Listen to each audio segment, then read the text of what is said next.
Hey, how's it going? This is Matthew Ashton for Java 1407. This is my project number 2 review video. So yeah, let's go ahead and get started.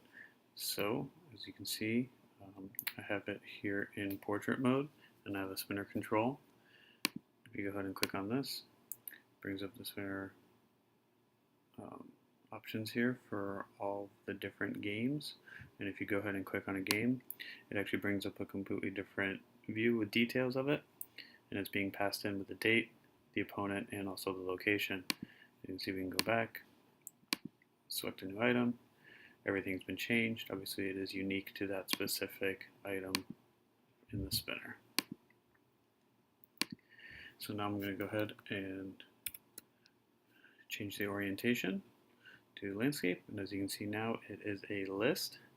And if we click on an item, again, it brings up a detailed view with specific information related to that individual item from the list.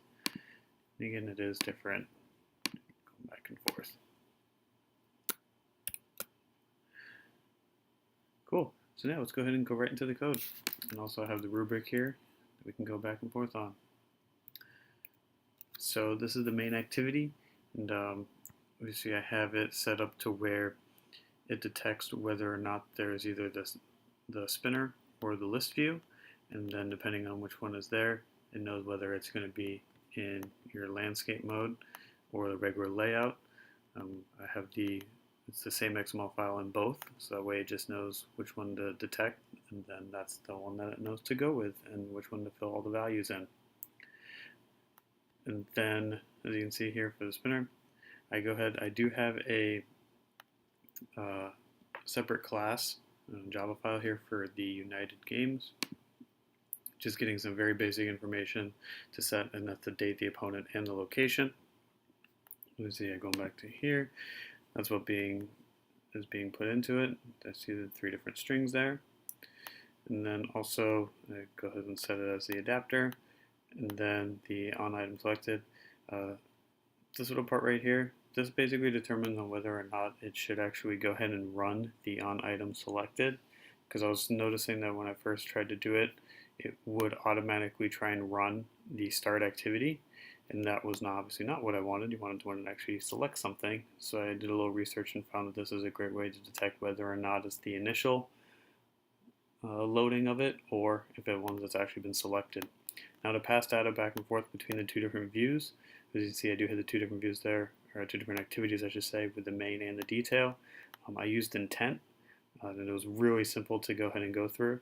As you can see, detail, and it is set by, it is going through, being passed in as the intent, and it's basically a key value pair to where you put it in as an extra value with the string information, and this is how you pull it, and then it is being set to individual text views on the detail.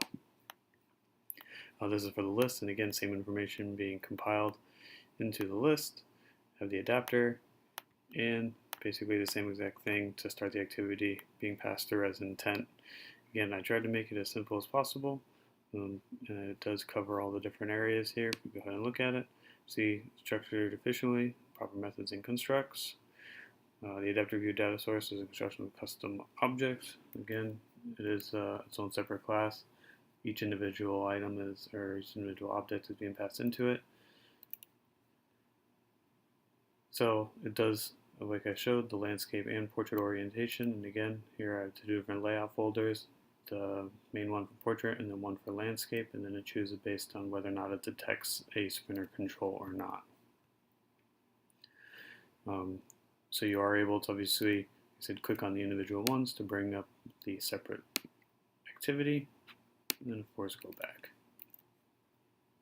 The detail view is populated with the data from these individual objects that is specific to those individual objects. Cool.